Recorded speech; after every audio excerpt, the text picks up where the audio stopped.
Good evening, everyone. Welcome back to the Purple Broom Apothecary. I am Natalie, and today I'm so excited. I am going to be doing a tarot reveal / review video. Give me just a moment because I want to make sure I get the young lady's name right. This was a deck that I saw on Kickstarter. Arwen Linpote. Hello, Arwen, for those of you that know. Arwen, the professional joy seeker, she had recommended backing this particular deck on her Facebook page, and so I went to the Kickstarter page for this young lady and took a look at it and instantly fell in love with the 3 sample cards that she had up there. Gorgeous cards, and I was super excited to back this project. So part of the reward for backing the project was I got a copy of the deck, and so I am here to do the reveal for that deck. It is the Anima Mundi tarot deck, and the lady's name is Megan Wyreweden. I hope I am pronouncing that right. It's Wyreweden. Her company is called The Creeping Moon, so I do believe she has a Facebook page. Now, I am opening the box for the first time today, right now, this minute. Ding, ding, ding. I cut open the tape, but oh, I like the box. I'm not sure if that comes out backwards. It looks backwards to me, but it says as above. I'm going to assume that this is the so below. She has this lovely thank you card here, which tells my backer number and my address and everything. I'm assuming that this is her artwork as well. She is an artist. And this is the deck. Dun, dun, dun, dun, dun, dun, dun, dun. Came wrapped in this lovely gold foil paper, which I will be keeping. And yes, it does say so below, thecreepingmoon.com/tarot. So check out thecreepingmoon.com, all one word, to see some of her artwork, which I can tell you right now you're going to love, because I absolutely loved it. So I am unwrapping the deck. It should be the deck and the book. I have to tell you, for something that came out of a Kickstarter thing, this looks very well done to me so far. Megan, you've knocked it out of the park, kid. And let me see here. It's wrapped in the plastic. Now, the box itself is a nice, sturdy box. It's not very big, which is nice, because if you're like me, you don't have a whole lot of room. But this is the box itself. I want you to be able to see that pretty good. I'm trying to look at my computer and see. I really like the artwork on that, too. So it is a 78 card deck with guidebook, and ooh, guys, I don't know if this is going to show up in the video or not, but the book is sparkly. I'm going to see if I can get it real close for you guys, so you can kind of see it. The book is sparkly. Check that out.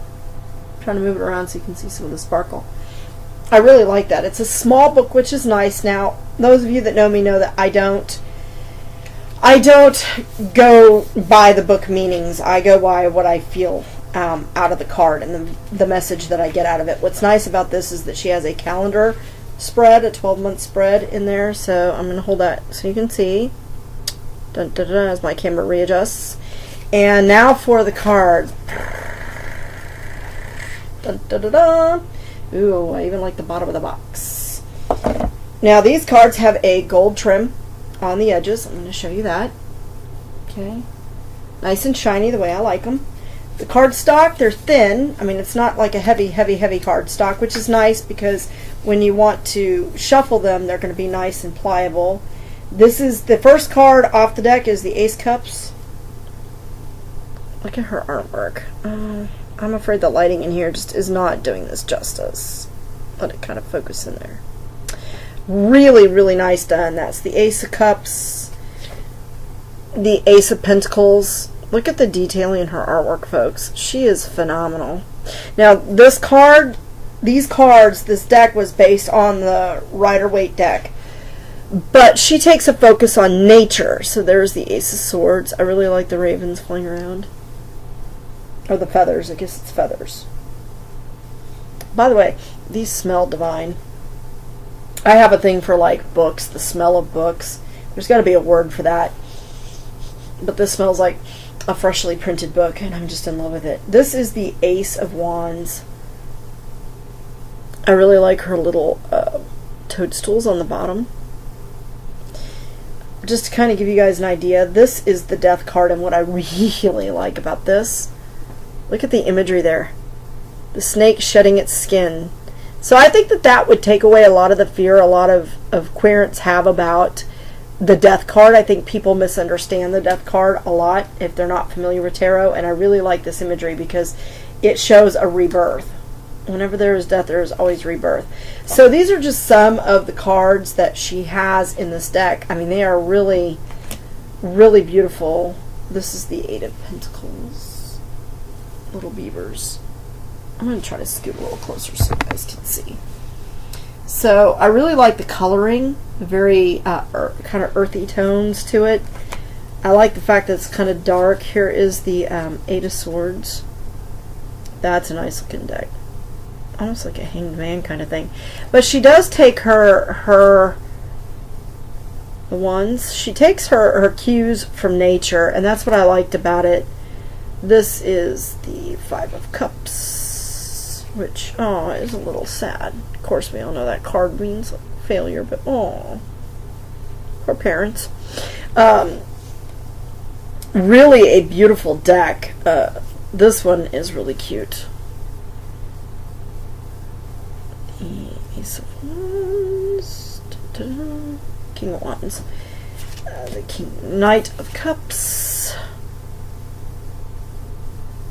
and the Knight of Pentacles, which I really like too. There's a jumper for it. See? Really beautifully done. The artwork on these is just stunning. She has done a beautiful job. The cards have kind of a little bit of a grainy feel to them. I don't know if you can see the texture. There you go. Yeah, you can see a little of the striation, which is nice because when you go to shuffle them, they will be easy to shuffle. That's why I kind of like the pliability too. I don't like cards that are too stiff. I know a lot of people like really stiff cards. I don't, because I find, especially with a larger deck like this, it makes it very hard to shuffle. But these cards shuffle really easy, so I like that. I like a little bit of pliability to my decks. Yeah, this shuffles really easy. So it's going to be a nice set to work with. I love the gold gilding on the sides. I have that with one of my Oracle decks, and I think it's just beautiful. I really like that. I think it makes for a really nice read. The cards are thin, not too thick, but sturdy. They feel sturdy. They feel flexible, like they're going to last a while. This will be a deck that I'm going to have for quite a time. The imagery is stunning. Her artwork is beautiful. It's not too bright. It's kind of a muted tones, which is nice. Normally I like really bright colors and things like that, but just the fact that this has such an earthy feel to it. I don't know if you guys can get a good look at the back of the card too, but you see all the detailing in there? I mean, these are just beautiful cards. So as soon as these come available, I would recommend running out and grabbing this deck. This is a beautiful, beautiful deck. Megan, you've really done a really beautiful job with this deck, and I'm really proud to own it, and I'm really super excited to get this deck. It's going to probably become one of my new favorite decks. And for those of you that don't know, I carry a deck of cards with me at all times, and I've been carrying around the Dreamer's Tarot, which is one of my favorite decks, but I really think that this will probably be the deck I carry. I likely will keep it in the box. I don't think I'm going to be taking it out of the box, because it's not that I don't love my Dreamer's Tarot and that I don't want the cards to not get beat up, but this deck, because of the golding on the side, I really think that I want to keep this set in the box, and will likely keep it in the box, but I will probably put it in my bag that I take around with me for work. I have like a rolly bag that I keep my books, you know, my big book that keeps all my important paperwork and stuff in. But this is a really, really nice deck. Now, as far as the guidebook goes, the meanings in here are pretty explicit. They're pretty nice. She gives an upright and a reversed meaning for each of the cards. So, like, for example, in the Nine of Swords, it's the turkey vulture, and she gives the scientific name for each of these animals. She uses animals and insects. She has, like, butterflies and beetles and things like that. But it's all things from nature. It says, Nine of Swords indicates you may be stricken by fear and anxiety, but this may be all in your head. You may be worrying about a situation a little too much, when in reality it isn't as bad as you think. Upright would correlate with anxiety, nightmares, despair, and cruelty. Reversed means you're overthinking, hopelessness, deep depression, and guilt. So what's cool about her reversed meanings, and what I have to explain to people a lot of the time, is that reversed meanings don't necessarily mean an opposite meaning in the card. It just means maybe a shading or a difference in the degree or something like that. But she gives kind of a definition right here in reversals and what it means, and she gives a few spread examples. She's got a simple 3-card spread, the Celtic Cross, 7-card ellipse, and the calendar spread that I showed earlier. So overall, this is really well done. This, I think, was worth the money I paid for backing it, which wasn't a lot, folks, I have to tell you. And I'm really, really proud of this deck, pleased with this deck. And Megan, there it is, folks. Megan, you did a good job. I really am proud to be an owner of this deck, and I'm looking forward to using these cards as soon as whichly possible.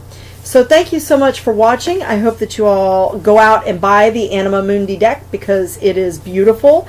It is going to be a deck that I am sure to treasure for many years to come. Thank you so much, and y'all have a great evening.